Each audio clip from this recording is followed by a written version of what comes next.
안녕하세요. 김성경 목사입니다. 산돌 성경에 오신 여러분 환영합니다. 오늘은 시편 41편에서 45편까지 살펴보겠습니다. 우선 시편 41편은 중대한 질병 가운데 하나님의 도움을 구하는 외침입니다. 시편 41편이 시편의 제1권에서 마지막 시편이에요. 그래서인지 1편과 같은 단어로 시작하며 같은 주제를 노래하고 있습니다.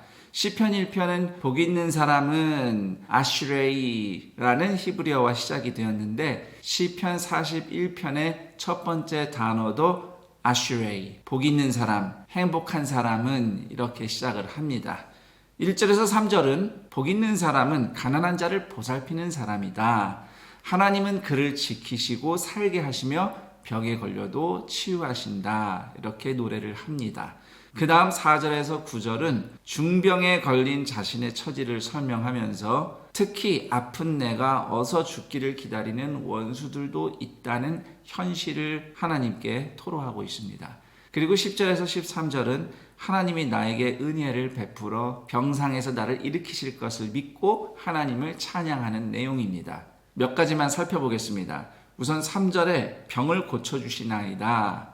히브리어 원문으로 보면 침상을 다 뒤집어 엎으시나이다. 이렇게 되어 있습니다. 완전히 고쳐주셔서 자리를 박차고 일어나게 해주실 것이다. 이런 의미이죠. 그리고 7절 수군거리다. 히브리어 원문에 쓰인 단어는 주문을 걸다라는 의미도 있는 단어입니다. 정말 타인의 수군거림은 내 영혼의 주문처럼 작용하지요.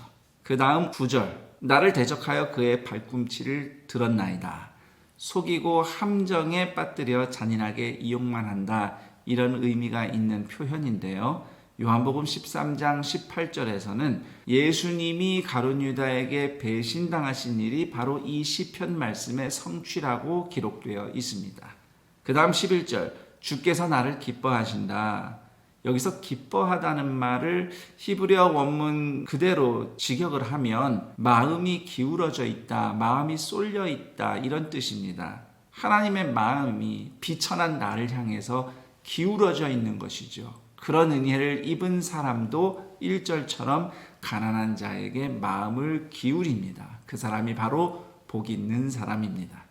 그 다음 시편 42편에서 72편까지가 시편의 제2권이 되는데요. 그 중에 첫 번째 시편은 42편, 43편입니다. 사실 한 시편인데 후대에 둘로 나뉘어져서 기록이 됩니다. 시편 42편, 43편은 하나님을 향한 갈망을 노래하는 시편이고요. 배경은 바벨론 포로 시대, 즉 예루살렘 성전이 무너진 이후로 여겨집니다. 우선 첫 번째 단락은 42편 1절에서 5절입니다. 성전이 무너지기 전에 하나님 앞에서 예배하던 추억을 떠올리면서 이제는 더 이상 성전도 없고 하나님 앞에 나아갈 수도 없는 슬픈 현실에 대해서 노래합니다. 그 다음 6절에서 11절까지는 은혜로웠던 과거를 추억하면서 현재 이방 땅의 포로가 된 나의 고통을 하나님이 잊으셨는가 하소연하고 있습니다.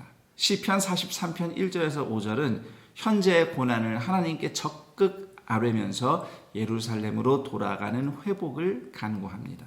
반드시 예루살렘으로 돌아가 다시 예배하게 될 것이라고 확신하면서 하나님을 찬양하겠다고 노래를 하는 내용입니다. 시편 42편, 43편은 예배를 통해 일어나는 영혼의 변화를 잘 보여줍니다. 내 영혼아, 네가 어찌하여 낙심하며 어찌하여 내 속에서 불안해하는가.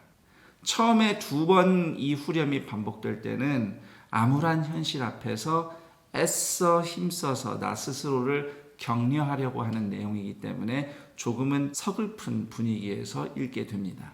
그러나 마지막 후렴 시편 43편 5절은 앞과는 이제 분위기가 다릅니다. 문구는 똑같아요. 그런데 정말로 희망과 소망이 넘치면서 스스로를 격려하는 겁니다.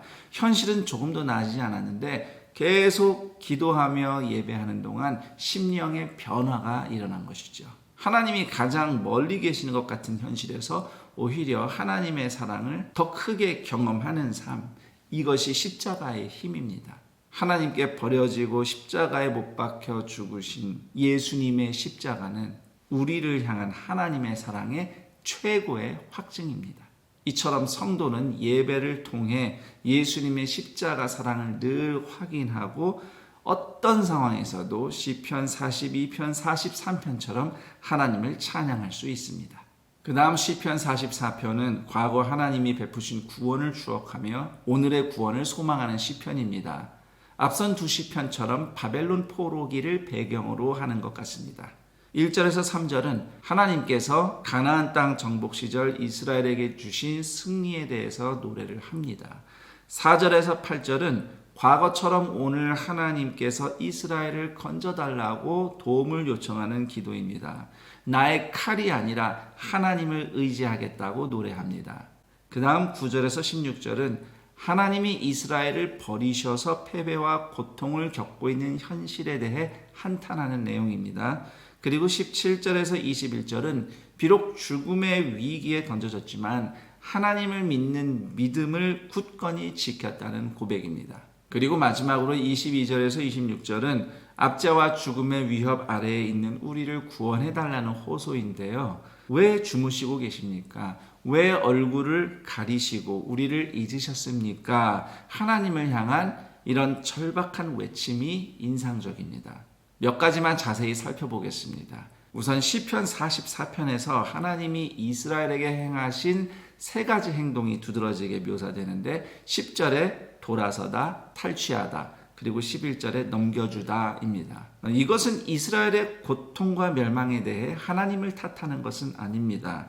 단지 이 모든 재앙 위에 하나님의 주권이 있다는 것을 강조하는 것뿐입니다. 당시 사람들은 이스라엘의 하나님보다 바벨론 신이 더 힘이 세서 예루살렘이 멸망한 거 아니냐 이런 식으로 생각을 했거든요. 그러나 사실 이방 신은 아무 힘도 없는 가짜고요. 이스라엘의 멸망은 진정한 유일하신 하나님이 이스라엘의 죄악을 징계하신 결과라는 것을 시편 44편이 명확히 밝히고 있는 겁니다. 그래서 하나님이 이스라엘에게 돌아서시고 탈취하시고 이스라엘을 원수에게 넘겨주신 행동들은 그동안 이스라엘이 하나님께 저지른 죄에 대한 대응이라고 볼 수 있습니다. 이스라엘이 먼저 하나님으로부터 돌아섰고 약자의 소유를 탈취했고 우상에게 자신을 넘겨주었습니다. 하지만 시편 44편은 이스라엘을 향한 궁극적인 하나님의 마음이 무엇인지 노래하고 있어요. 26절 주의 인자하심, 히브리어로 헤세드입니다. 우리의 구원은 우리의 공로나 업적이 아닌 오직 하나님의 인자하심으로부터 오는 것입니다. 시편 45편은 제목에 사랑의 노래라고 되어 있는데 NIV 영어 성경의 경우는 그 내용을 참고해서 아예 결혼식 노래라고 제목을 번역하고 있습니다. 9절에 왕후가 왕 오른쪽에 서 있다. 14, 15절에 왕에게 이끌려 왕궁에 들어간다. 그리고 19절에 아버지의 집을 잊으라. 이상의 내용은 확실히 왕의 결혼식을 연상시키는 내용입니다. 제목에 소사님에 맞춘 것 이렇게 되어 있는데 소사님은 백합화입니다. 아마 음악의 한 장르가 아닌가 추측이 됩니다. 우선 1절을 보면 서문이고요. 2절에서 8절은 신랑을 칭송하는 노래가 되겠습니다. 그리고 9절에서 17절은 신부를 칭송하는 노래 이렇게 구성이 되어 있는데 내용을 조금 더 자세히 살펴보겠습니다. 2절 은혜를 입술에 머금다. 그 의미는 입술에서 아름다운 은혜가 기름 부어지듯 임한다는 뜻입니다. 입술에서 은혜로운 말씀이 흘러나오는 우리의 왕은 예수 그리스도이십니다. 그 다음 6절에서 7절은 신약성경 히브리서 1장 8절 9절에서 예수님에 대한 예언으로 인용이 됩니다. 그래서 시편 45편의 왕의 결혼식은 신랑이신 예수 그리스도와 그의 신부 교회의 연합을 예언하는 시편이라고 해석해도 좋습니다. 그리고 12절의 두로에 따른 시편 45편의 왕의 신부예요. 이방인입니다. 실제 이스라엘 역사 속에 두로 출신 왕비가 있었습니다. 아합의 아내 이세벨입니다. 이스라엘 역사상 최악의 왕비였죠. 그럼 시편 45편은 왜 이방인이 이스라엘의 왕후가 된다고 노래하고 있을까요?